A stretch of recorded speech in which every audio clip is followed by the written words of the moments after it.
Monsieur le Président de la Région, Monsieur le Wali, Mesdames et Messieurs, chers amis, quel plaisir d'être là ensemble ce matin pour le lancement de ce colloque ô combien important.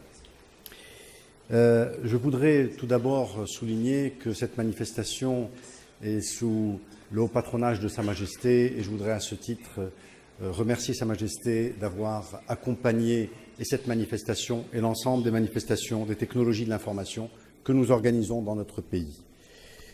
Je voulais très rapidement, pour ne pas être trop long, partager avec vous quelques points de réflexion. Ce colloque va débattre d'un certain nombre de sujets, variés, très vastes, dont l'industrie 4.0. Alors, quelques mots à ce sujet-là. En effet, la transformation mondiale qui est en train de se faire a vécu des allers-retours importants, des flux et des reflux. Souvenez-vous que l'industrie, d'il y a une vingtaine d'années, a été aspirée en grande partie par la Chine. En effet, la Chine a connu une compétitivité remarquable. Il faut donner à César ce qui est à César. Et nous avons vu dans les différents pays, dans nos différents pays, un départ massif de nos industries pour la sous-traitance vers la Chine. Nous sommes à Tanger. Dans une vie antérieure, j'étais président du patronat et j'avais assisté à la fermeture de plusieurs dizaines d'usines de textiles ici à Tanger pour aller s'implanter en Chine. Eh bien, la Chine a changé de modèle depuis quelques années en souhaitant ne plus rester uniquement l'usine du monde, parce que c'est l'usine du monde, mais de devenir aussi le plus grand consommateur mondial. Et à ce titre, la Chine a décidé d'augmenter les salaires, le salaire minimum, qui au niveau de la côte Est, il y a à peine 7 ans, était de l'ordre de $100 par mois, qui est arrivé aujourd'hui à $700, et qui ira, dans les toutes prochaines années, ils ont un objectif déclaré par le président chinois, d'arriver à $1 500. C'est dire que la compétitivité chinoise est mise à mal, entre guillemets, mais de façon pilotée et décidée par la Chine. Et donc, nous avons un flux important de délocalisation qui s'opère depuis quelques années en Chine. La Banque mondiale l'avait estimé à 85 millions d'emplois qui sont en train de quitter la Chine actuellement. Nous en voyons des exemples ici au Maroc où nous recevons des opérateurs chinois qui souhaitent recouvrir une partie de leur compétitivité. Donc voici un flux qui a été de départ de nos usines vers la Chine et un reflux qui est un retour. Mais il faut rester vigilant parce que cette recherche de compétitivité qui est la faiblesse, si vous voulez, du coût de la main-d'œuvre va s'amenuiser avec le temps. Certes, de contrée en contrée, ce temps va être plus ou moins long, mais in fine, tout cela se réduira à peau de chagrin. Parce que l'arrivée de cette industrie 4.0, lorsqu'on parle aujourd'hui d'impression 3D, et qu'une pièce extrêmement complexe, à la limite, qui pouvait regrouper plusieurs pièces, qui nécessitait beaucoup de main-d'œuvre, etc., est imprimée de façon incroyable en 3D. Alors jusqu'à il y a quelque temps, on imaginait que c'était de la science-fiction. Eh bien, à Casablanca, nous avons une première usine d'impression en 3D qui est installée et qui est opérationnelle. Donc demain, lorsque vous voulez produire une pièce aéronautique, eh bien probablement, je suis encore dans la science-fiction qui est en train de revenir très rapidement vers la réalité, eh bien cette pièce sera imprimée au pied de l'avion qui sera en montage. Et donc cette transformation nous interpelle. Il faut l'intégrer dans nos réflexions et s'y préparer et ne pas rester immobile face à un tsunami qui est incontournable. On pourrait y participer. Prenons le deuxième exemple, le véhicule électrique. Le véhicule électrique va éliminer ou va diviser le nombre de pièces dans un véhicule au moins par 10. Et donc la production de pièces automobiles diminuera dans le temps. La production de ces pièces automobiles diminuera d'autant qu'un véhicule électrique retourne très peu dans les garages pour réparation. Les moteurs sont très peu en panne, s'encrassent pas du tout. Et donc il y aura un changement complet de cette industrie dans les prochaines années. Je voudrais vous donner aussi un autre exemple qui semble anecdotique. Je ne sais pas si vous avez eu l'occasion de percevoir un petit jouet qui est produit exclusivement en Chine et qui aujourd'hui se retrouve partout, en particulier aux États-Unis et à New York, ce qu'on appelle le monoroue. Une seule roue, avec deux espèces de pédales fixes sur lesquelles on s'installe et en se penchant en avant, il roule, en se penchant en arrière, il s'arrête. C'était un jouet, ça ne l'est plus. C'est un moyen de locomotion, un vrai moyen de locomotion. Et je vous raconterai l'anecdote parce que je n'y croyais pas jusqu'à il y a quelques semaines.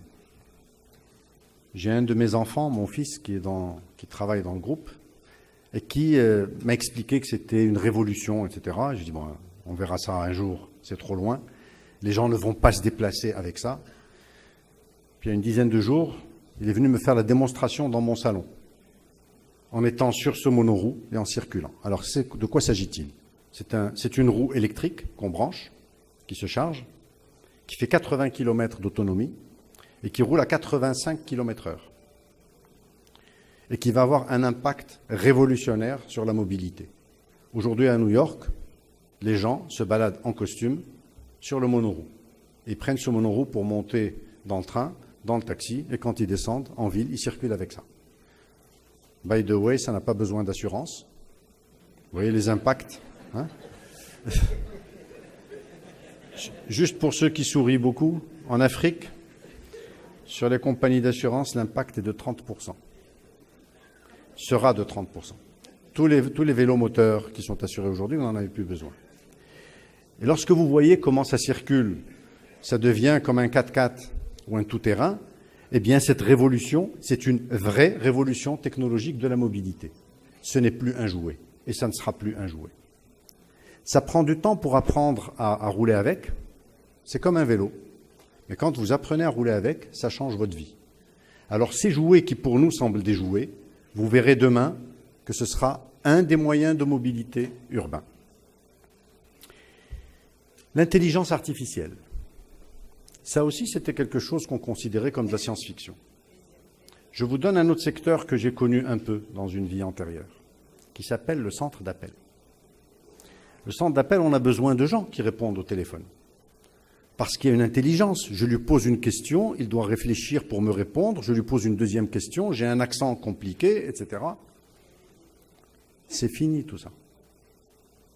Aujourd'hui, vous avez, avec de l'intelligence artificielle, des gens qui vous répondent au téléphone en réfléchissant. Et c'est un robot qui réfléchit. Ils sont arrivés à simuler la respiration. C'est-à-dire que quand vous posez une question, votre interlocuteur respire. Et vous l'entendez au niveau du microphone respirer. C'est un robot qui est derrière. Et qui réfléchit en fonction de votre question pour vous répondre de façon... Et il y a des démonstrations. Regardez sur YouTube, il y a aujourd'hui des choses que vous pouvez voir. Et il découvre que vous n'êtes pas intelligent, que vous n'avez pas posé la bonne question. Et il vous rend intelligent parce qu'il organise votre question pour vous donner la bonne réponse. Ce que l'être humain peut avoir un peu de difficulté à faire. Donc imaginez tous ces métiers qui vont être voués à des transformations profondes. Quel impact sur le quotidien tout ça? Cette espèce de science-fiction qui va arriver chez nous. Eh bien, quand le téléphone portable est arrivé, on s'est dit ça ne marchera pas. Beaucoup de gens l'ont boudé au départ. J'en fais partie. Je me suis dit, ça va changer ma vie, il rentre dans ma vie, il s'insère, etc. Et par la force des choses, j'ai été obligé parce que mes concurrents l'utilisaient. J'étais dans une vie antérieure, dans une compagnie d'assurance. Et donc, on achète des actions toute la journée. Comment ça se passait? C'est que la personne qui travaillait chez moi allait, on appelait ça la corbeille, s'installait à la bourse, prenait note de ce qui était à vendre ou à acheter, revenaient me voir l'après-midi, me dire voilà ce qui est à vendre, et le lendemain, ils repartaient avec un ordre d'achat. Donc je travaillais comme ça. Mes concurrents ont installé des portables et ils disaient à la personne, tu achètes. Donc quand mon gars revenait pour me dire qu'est-ce qu'on fait, tout était vendu. C'était trop tard. Donc j'ai fini par abdiquer et me mettre, comme tout le monde, au portable. Voici un exemple. Mais si vous regardez le e-commerce, qui rentre subrepticement dans nos vies, regardez les enfants. Aujourd'hui, une génération qui est habituée à pianoter et à acheter, à sélectionner, à ne plus avoir besoin de toucher le tissu pour acheter. On n'est plus dans la même façon d'opérer au niveau du commerce. Et c'est un changement profond qui s'opère. C'est un tsunami qu'on n'arrêtera pas par des douanes ou par ce que nous voulons. Ça s'imposera à nous, évidemment. Je vous donnerai un autre exemple de vie d'aujourd'hui ou de demain. Voilà quelqu'un qui monte dans sa voiture pour aller au travail le matin. Et sa voiture lui parle. Elle lui dit « Je t'annonce que l'agenda de la journée a été modifié cette nuit. Parce que j'ai vérifié le chemin et aujourd'hui, il y a des travaux. On ne pourra pas arriver à tel point. Donc j'ai contacté la secrétaire du médecin qu'on allait voir pour déplacer le rendez-vous. » Et tout ça, c'est fait entre technologies existantes. Ça s'opère aujourd'hui, ce n'est pas de la science-fiction. Et je t'annonce que nous allons aussi changer de trajectoire parce que nous allons voir un expert automobile, parce que la voiture du voisin, en stationnant, nous a touchés. Et donc nous sommes rentrés en contact pour voir que son assurance nous couvre et que nous avons pris un rendez-vous à 16h10 avec son expert. C'est ça la vie de demain. Alors on peut considérer que tout ça, c'est de la science-fiction, mais l'impact sera inéluctable. Nous avons deux choix. D'être dans l'expectative et de dire on verra bien qu'est-ce qui va se passer. Ou de participer à la danse et d'être partie prenante. Revenons 2 mots sur l'Afrique. L'impact sur nous peut être le même que le téléphone mobile. Téléphone mobile, nous avons fait un saut de grenouille. Nous avons profité de ce téléphone pour, dans la plupart des cas, abandonner le filaire. On n'est pas passé par le téléphone filaire, puis après au portable. Beaucoup d'entre nous sont passés directement au téléphone portable. Eh bien, dans ce cadre de technologie, il y a probablement des impacts importants et nous pourrions en prendre parti. Dernier mot, ne nous effrayons pas. Le premier impact de cette technologie mondiale, elle sera profitable à l'Afrique. J'en suis intimement convaincu. Parce que cette technologie évoluant créera d'autres jobs et fera naître davantage de besoins de services à la clientèle, qui sera donné de plusieurs façons. Et l'Afrique pourra jouer un rôle important à ce niveau-là. Alors, pour aller chercher des bénéfices long terme, il ne faut pas se satisfaire de bénéfices éphémères, transitoires. Donc il faut garder les yeux ouverts en se disant ces flux positifs que nous pouvons recevoir peuvent un jour disparaître. Donc il faut rester en permanence en alerte et préparer l'avenir. Alors comment préparer l'avenir ? Évidemment, je vais vous dire des vérités de la palisse. Il faut former nos jeunes. Continuer à intégrer nos jeunes dans ces technologies. Et investir dans les technologies futures. Être prêt demain à être partie prenante et non pas spectateur. Je conclurai en disant que, comme nous sommes à Tanger, j'ai profité hier pour l'inauguration de la première usine de fibre optique sur le continent africain et au Moyen-Orient. La première usine de fabrication de fibre optique. Et comme on a démarré très tard ce matin, j'ai profité de prendre le petit déjeuner avec le prix Nobel qui a fabriqué la fibre optique. Pour essayer de me nettoyer le cerveau, parce qu'il s'encrasse, comme les véhicules thermiques. Il n'est pas encore électrique.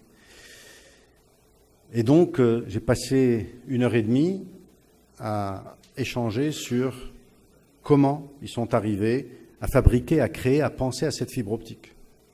avec des émanations pour pouvoir avoir une fibre la plus propre, la plus nette possible. Eh bien, dans ces choses-là, je pense que l'Afrique a son rôle à jouer. Et je crois que le partenariat avec l'Inde peut être un partenariat intelligent. J'ai appris qu'en Inde, il y avait déjà une usine de fabrication en amont de la fibre optique ce matin.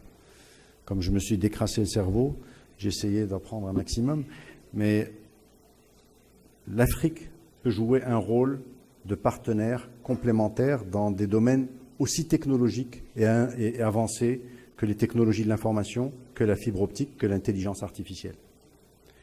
Et là, je fais un appel, si vous me le permettez, à l'ensemble du continent. Nous avons plusieurs rôles à jouer dans l'énergie, Monsieur Bakouri, l'énergie renouvelable, évidemment, mais pas uniquement. Dans tout ce qui est technologique, intelligence artificielle, utilisation des neurones, en autant qu'on accepte au quotidien de se remettre en question et de faire du nettoyage de temps en temps de nos neurones. L'avenir est à nous, prenons-le en main, et surtout le nôtre, prenons-le en main. Merci.